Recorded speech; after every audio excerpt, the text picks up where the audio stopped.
My name is Erik Cooper. I am the president of the Stone Table, and I'm here today with my friend Dr. Brian Stewart from North Central University and their new endeavor, the Institute for Innovation and Entrepreneurship. And we're here today to talk about business as mission, or BAM, and the role of the marketplace in the mission of God in the world.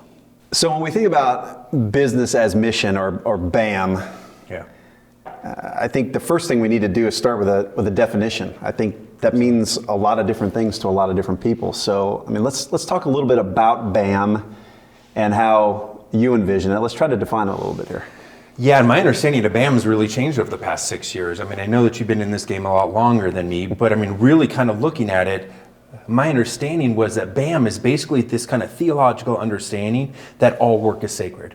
Yeah. And then the more and more I've been meeting with people who are out in the marketplace here, and then also internationally, I'm starting to expand my understanding there, right?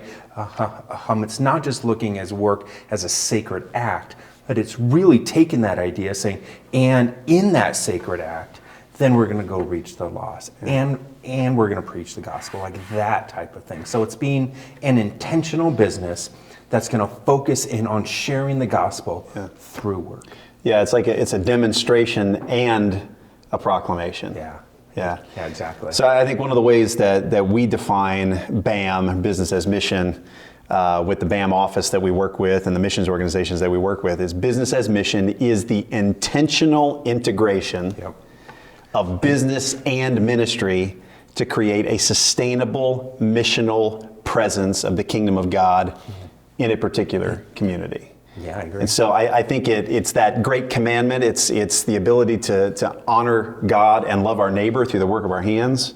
And it's also understanding that ultimately leads to the proclamation of the gospel through the renewable relationships that are created by business, and being about the proclamation of Jesus literally in our own backyards to the ends of the earth. Yeah, and I would just hope that people understand that when we talk about business and mission, that there's not a separation there, that it is the same. And so many young people especially are going to look and say, I really want to make a difference in the kingdom, but I'm passionate about accounting.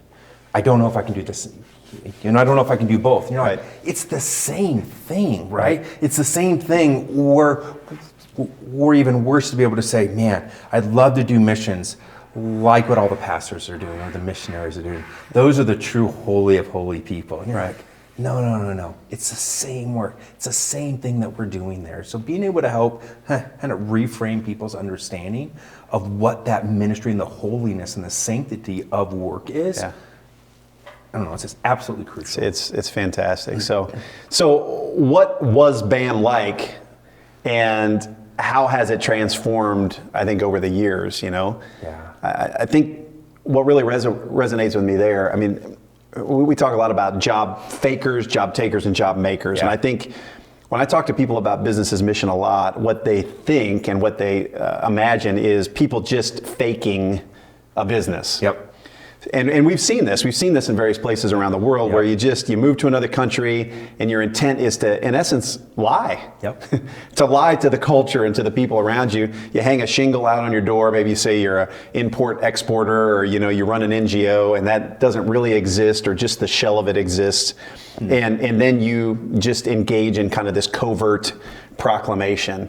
And so I think that's kind of been what some people think of historically when they think of BAM. And then there's job takers. We talk about job takers, which is people maybe who move, they work for a large international organization, and that gains them access to a community.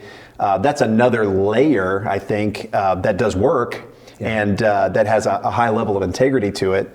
But what we're talking about, I think, is this idea of job makers. Entrepreneurship, business as mission as an entrepreneurial endeavor, where we can move to another country or even to our own in our own backyards, right? And we can make jobs, we can meet a need in the community, we can look and say, what does the market need? How do we meet that need? And then through the mechanism of the business, then we are embodying the gospel, and we're proclaiming the gospel to the people around us. Yeah, and it's exciting to be able to talk to business leaders now and kind of once we define it, because then they start to think, so then I can be a missionary. Is that what you're saying? Right. I mean, I can have a kingdom impact on the world. That's amazing, right? And it's kind of this holy, kind of overwhelming feeling when you look at them, because they think, I don't have to be the typical missionary and still be utilized by God in a profound way. Right. That's exciting, especially with our work at NCU, is to be able to help students who are passionate about making a difference say it is completely okay, and it is wholly, well, I don't know the word. I mean, it's accepted. It is encouraged to say, I have a passion to reach the lost as an accountant, right? Or as a person in marketing. That makes a difference. And it could be international, or it could be down the street. Now, having said that, that in some circles is kind of controversial, right? So I mean, some would say, bam, it has to be international. That's the only way. And then others say, no, I think good business is good business, and it could be done down the street, or it could be done, I mean, across the world. Where do you see that going? I mean, as it's been evolving. Yeah, I think what I see as the future of BAM, and you've alluded to it a little bit already, is not to downplay the role of traditional ministry, to downplay the role of traditional church ministry or pastoral ministry or what we've known as missionary work. It's to help elevate the understanding of marketplace people, that they are a part of God's great commandment and great commission plan in the world.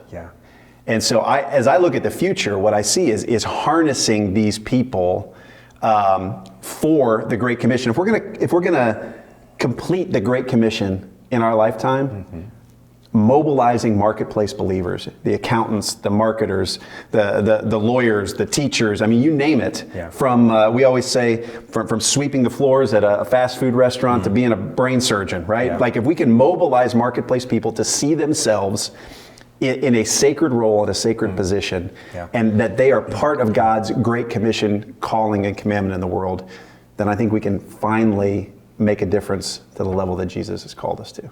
Well, and then we really have to, because, I mean, we have reached, and again, I'm not a missionary expert, but it seems like we have reached the countries that are most open. And so now it is us trying to get into some very creative access countries that go, wow, we can't go in there as a missionary. They're just not going to allow us to do that. So then we have to go in with some other thing, because there's only so long that you can have a tourist visa, right? So, hey, I'm going to be there for 2 years, and they're like, hey, you've seen our country. What are you really here for? So then to be able to step into that country as a legitimate business person who's going to create legitimate jobs, then to be the embodiment of Christ and be able to work through that is absolutely crucial.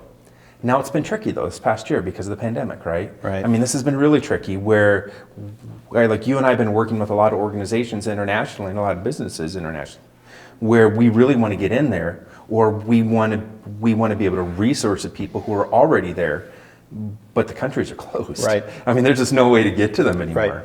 And so now we're starting to look at BAM saying, okay, so what does BAM look like in a current and post kind of pandemic world? And so where do you think that's going to go with that? It's $1 million question, right? Yeah, I'm not sure we have any idea, at this point. But I think that's why entrepreneurial mindsets are needed in the kingdom, because entrepreneurs respond to new circumstances, new situations. And so I'm excited to see about what God does in the BAM space, because we're bringing some of our most creative problem solvers to the table. And to utilize the beauty, the God created sacredness of the marketplace to impact a community, both tangibly and with the love of Jesus Christ. I can't wait to see how things open up, and I think we've only really begun to scratch the surface. I agree. I mean, it's going to be interesting. I think that a lot of the closed countries, and again, this is just my opinion, and we'll see, because they'll be economically struggling, are going to be more and more apt to bring in entrepreneurs. I mean, if you can build a multi-million-dollar company like in the States, and you say, hey, now I want to do that in like X and Y country with 150 or so employees now, why wouldn't they do that? Yeah. I mean, that is phenomenal opportunity. So our business experts, the people who are doing this and killing it here in the States, I mean, just my prayer is that they get this heart to say, and we want to go somewhere else, or continue to do it here. But I mean, it'd be great to see them kind of go somewhere else and go, let's have that same kingdom impact that we're having here, but in another part of the world. You know, one of the callings that we're hearing, even from some of our BAM missionaries, is, you know, if you do live here, if you've got a great business model here that's working, is it franchisable and scalable in another culture, another environment? And I think that could be a huge part of the future of BAM as well, for people who have developed successful opportunities here to say, how can we scale these cross-culturally in a way that meets a need, that employs locals, that has a positive economic impact on the community, and provides a mechanism for the renewable connections and relationships that allow the proclamation of the gospel and the love of Jesus, and ultimately the planting of his church amongst, and you mentioned it, the 3.1 billion people on planet Earth that have no access to the gospel today. That's what I hope the future of BAM is. So do you think that there are certain type of businesses out there that are like more ideal than others, or is it, I mean, just across the board, any business can work as BAM? Well, what we have seen and what we talk to a lot of our BAM missionary friends about is they want businesses that are high touch, that are high relationship, right? Yes. And so, but I mean, I think the opportunities are vast, but they want business models that put believers in consistent, renewable connections with lost people. Yeah. And so I think those are the types of business models we're contemplating. I mean, what we're seeing utilized now: business English schools, coffee shops, CrossFit gyms. Yes, that's exploding, isn't it? I mean, it's incredibly exciting because it's such a community, relationally connected, organization already. Co-working spaces. I mean, things where the world is hungry for entrepreneurship, for training, for connection, and so I think any business model that brings humans into contact with one another in a relational context and setting is one that we can consider, utilizing. Yeah, a couple weeks ago I was talking to a person who's overseas right now, and they have a language school. And I mean, it's highly successful language school. I mean, they're killing it there, right? And I said, you're not the only language school out there. They're all over the place. Like, are you guys doing something different? Like, why are you killing it? And it just blew me away, like his response. And he said, we pray over our people, even though they don't know it, right? I mean, the people don't know that they're being prayed over, but every single conversation is a holy conversation. And I said, so does that trickle down to your clients? And he's like, hey, this is our number one response, is that they will basically say, we don't know what's different about this place. It feels different. And I'm like, well, that's a spirit. I mean, right? I mean, that's a spirit. That's the intangible thing there. So yeah, I've heard that story too. A year ago, I was on the ground with one of our English schools, and I was just talking to some of the students. I said, there are 4 other English schools around here. Why did you choose this one? They said, well, we like learning from Americans. We like learning from people who are culturally from that area. Their pronunciations are more accurate, right, than people who are teaching it as a second language. But they said the same thing. There's something here. It's the people. Like, we like connecting with the people. And so you see the way God uses these renewable relationships that are built into marketplace interaction. To move the gospel forward. And I think that's what excites me about the future of BAM. Yeah, and then the nice thing, I mean, if you look at it more of like a service industry, I mean, not all of them, but I mean, service industry, that's a lot of high touch, right? It's a lot of customer facing things. But then it's easy to replicate. And then also the margins are kind of nice, right? I mean, the margins are nice. I mean, let's be real.